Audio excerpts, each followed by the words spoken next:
जाता है और जब फौज में आते हैं तो सारी जंगी मशक़ें पाकिस्तान को सामने रखकर ही की जाती हैं। मुख्तसर ये कि पैदा होने से जवानी तक हर इसराइली को यही पढ़ाया जाता है कि तुम्हारा दुश्मन सिर्फ पाकिस्तान है। Hey guys, welcome back to our channel. तो हम आ गए हैं वापस बिल्कुल एक न्यू वीडियो के साथ।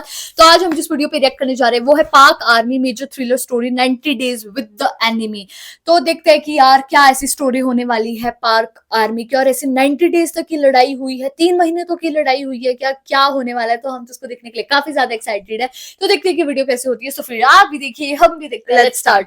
दोस्तों, ये हैरत अंगेज कहानी पाकिस्तानी फाइटर पायलट मैसम रजा अवान की है। वो हैरत अंगेज और अजीब हकायक जो आप जिंदगी में पहली बार जानेंगे। मेजर रजा अवान, जिन्होंने 1979 में पाकिस्तान एयरफोर्स ज्वाइन की और 2011 तक खिदमत अंजाम देते रहे। मेजर रजा बयान करते हैं कि अपने 22 साल कैरियर में बेशुमार खतरात और हैरानकुन हालात देखे, मगर एक वाकया जो वो कभी भूल नहीं सके। वाकया कुछ यूँ है कि सन 1997 में मेजर रजा को एक फ्लाइंग कोर्स के लिए उर्दन भेजा गया। ये तकरीबन 90 दिन का कोर्स था। वहाँ किंग हुसैन मिलिट्री बेस पर इन्हें उतारा गया। जैसे ही वो बेस पर पहुँचे तो कमरे अलॉट करने की लिस्ट पकड़ा दी गई। लिस्ट देखी तो चौंक गई, क्योंकि इनके साथ जिस पायलट का नाम लिखा था इसके सामने इसराइल का झंडा बना हुआ था। हर कमरे में 2 पायलट्स ने क़याम करना था, जबकि मैसम रजा अवान का रूममेट एक इसराइली पायलट था। ये देखकर मेजर रजा साहिब फौरन बेस कमांडर कर्नल हुसैन के पास गए और कहा, सर, जैसा कि आप जानते हैं हमारे इसराइल के साथ ताल्लुकात अच्छे नहीं। अगर मुमकिन हो तो इस पायलट को किसी और के साथ एडजस्ट कर लें। कर्नल हुसैन मुस्कुराए और बोले, ठीक है, हम ऐसा कर देंगे, लेकिन एक बात सुन लें। उस इसराइली पायलट ने खुद आकर दरखास्त की है कि वो पाकिस्तानी पायलट के साथ एक ही कमरे में रहना चाहता है। ये सुनकर मेजर रजा सोच में पड़ गए। दिल ने कहा कि शायद ये एक चैलेंज है, और फिर वो फैसला कर बैठे कि जो हो सो हो, मैं इसके साथ कमरे में रहूंगा। यूं 90 दिन का ये सफर शुरू हुआ। शुरू के 3-4 दिन बड़े अजीब थे। दोनों एक दूसरे से मुहतात थे। इसराइली पायलट समझता था कि ये ISI का आदमी है, जबकि मेजर रजा भी उसे मुसाद का एजेंट समझते रहे। लेकिन कुछ दिन गुजरने के बाद माहौल बदल गया। दोनों को अंदाजा हुआ कि ना ये जासूस है ना वो। असल में दोनों सिर्फ कोर्स के लिए वहाँ आए थे। फिर आहिस्ता आहिस्ता दीवारें टूटने लगे। सुबह क्लास में साथ जाना, दोपहर और शाम को एक साथ खाना खाना और बातें शुरू हो गई। मेजर रजा बयान करते हैं कि एक दिन मैंने उस इसराइली पायलट से पूछ ही लिया कि क्या वाकई तुमने खुद दरखास्त की थी कि मेरा रूम पाकिस्तानी पायलट के साथ ही हो, और अगर हाँ तो आखिर क्यों?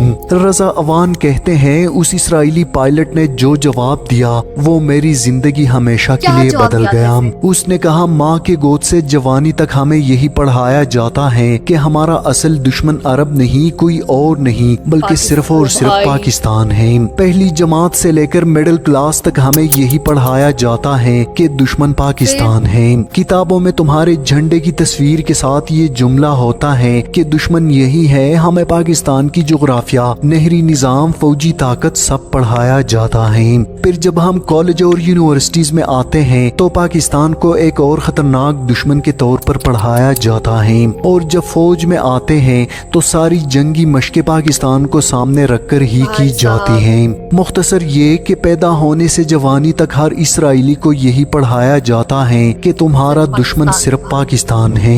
मेजर रजा मजीद बयान करते हैं, वो लम्हा मेरे लिए बहुत भारी था। पायलट ने बात जारी रखते हुए कहा, मैंने सोचा कि जब दुश्मन के साथ 90 दिन गुजारने का मौका मिला है तो इसे जाया नहीं करना चाहिए, इसलिए मैंने कहा था कि मुझे पाकिस्तानी पायलट के साथ रखा जाए। नाजरीन, रजा अवान कहते हैं, मैंने इसराइली पायलट से कहा, देखो, हम इसराइल को तस्लीम नहीं करते, ये बात बिल्कुल हकीकत है, लेकिन इसकी वजह सिर्फ मस्जिद अक्सा और फलस्तीन है। हमने आपको कभी इतने बड़े दुश्मन के तौर पर नहीं देखा। हमारे लिए तो असल चैलेंज भारत है, जो हमारे साथ सरहद पर मौजूद है।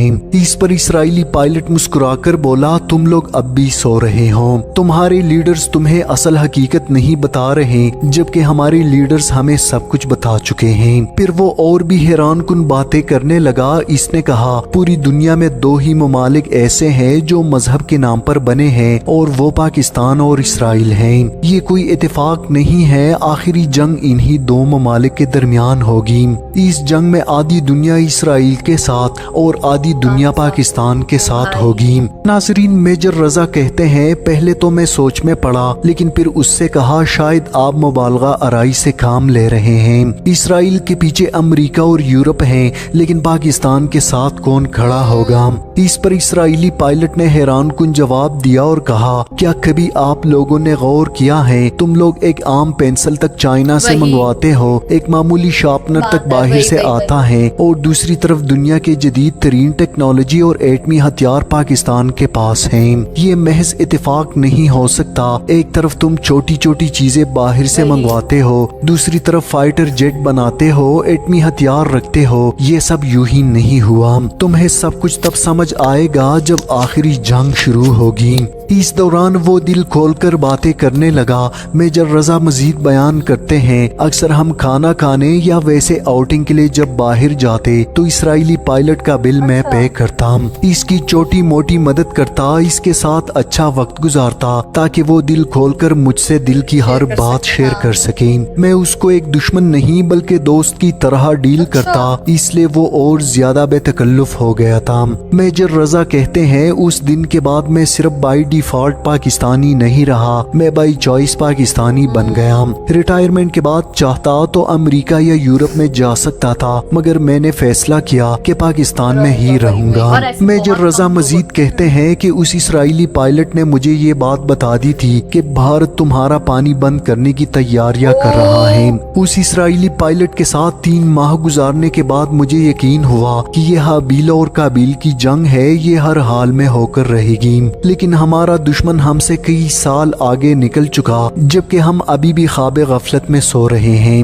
وہ 90 دن کا فلائنگ کورس ان کی زندگی کا سب سے بڑا سبق تھا جسے وہ کبھی نہیں بھول سکتا۔ بحیثیت پاکستانی مسلمان میرا فرض ہے کہ یہ پیغام ہر پاکستانی تک پہنچ جائیں۔ ناظرین، اگر آپ تاریخ کا مطالعہ کریں تو آپ کو اس بات کا بخوبی اندازہ ہو جائے گا کہ اسرائیل روز اول سے پاکستان کو اپنے وجود کے لیے خطرہ سمجھتا رہا ہے۔ پاکستان اسلام کے نام پر جبکہ اسرائیل یہودیت و صہیونیت کے نظریے پر بنا ہے، اور یہ دو نظریات ایک دوسرے کے الٹ ہیں۔ اس لیے اسرائیل کے قیام کے فوراً بعد اسرائیل کی یہی کوشش تھی کہ پاکستان اسرائیل کو کسی صورت تسلیم کر لیں۔ اسرائیل کے بانی ڈیوڈ بن گورین نے اس حوالے سے قائد اعظم کو بارہا خطوط بھیجے جس میں اس بات پر زور دیا گیا کہ پاکستان اسرائیل کے وجود کو تسلیم کریں، مگر قائد اعظم نے ڈنکے کی چوٹ پر اس بات کا اعلان کیا کہ اسرائیل فلسطین کے سینے میں خنجر گھوم کر قائم کیا گیا، اس لیے پاکستان اسرائیل جیسے متنازع اور ناجائز ریاست کو کبھی بھی تسلیم کرنے کی غلطی نہیں کرے گا۔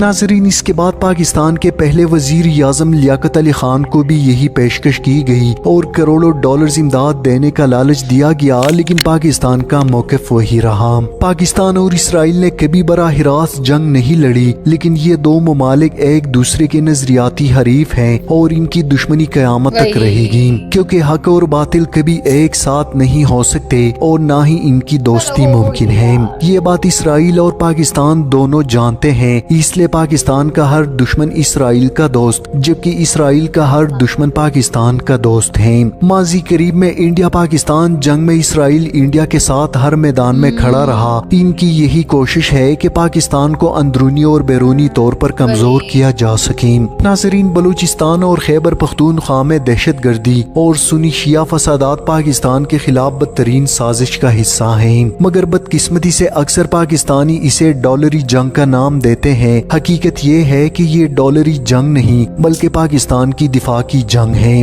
دشمن کسی طرح پاکستان کو ٹکڑوں میں تقسیم کر کے اور وطن عزیز میں خانہ جنگی پیدا کرنے کے لیے کروڑوں ڈالرز اور اپنے بھرپور وسائل بروئے کار لا رہے ہیں۔ وہی اسرائیلی پائلٹ کی بات کہ تم لوگ اب بھی سو رہے ہو، اللہ تعالیٰ پاکستان کا حامی و ناصر ہو۔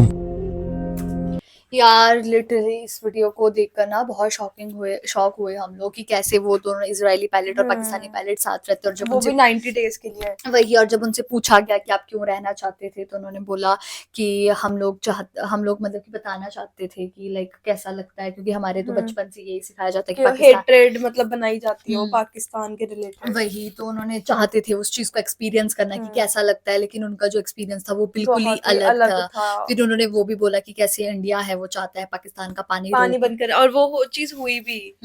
एग्जैक्टली। तो लाइक ये काफी ज्यादा शॉकिंग था। बाकी आप लोगों का इस बारे में क्या कहना है प्लीज हमें कमेंट करके जरूर बताइएगा। अगर अच्छा लगे तो ये वीडियो तो प्लीज इसे लाइक करिए, शेयर करिए, कमेंट करिए, और अगर इस चैनल पे नहीं हो तो सब्सक्राइब करिए। बाकी हम लोगों ने अपने इंस्टाग्राम हैंडल का लिंक डिस्क्रिप्शन में दिया है, तो अगर आप वहां से हमें फॉलो करना चाहते हैं तो आप कर सकते हैं। तो मिलते हैं एक और वीडियो के साथ, तब तक के लिए बाय।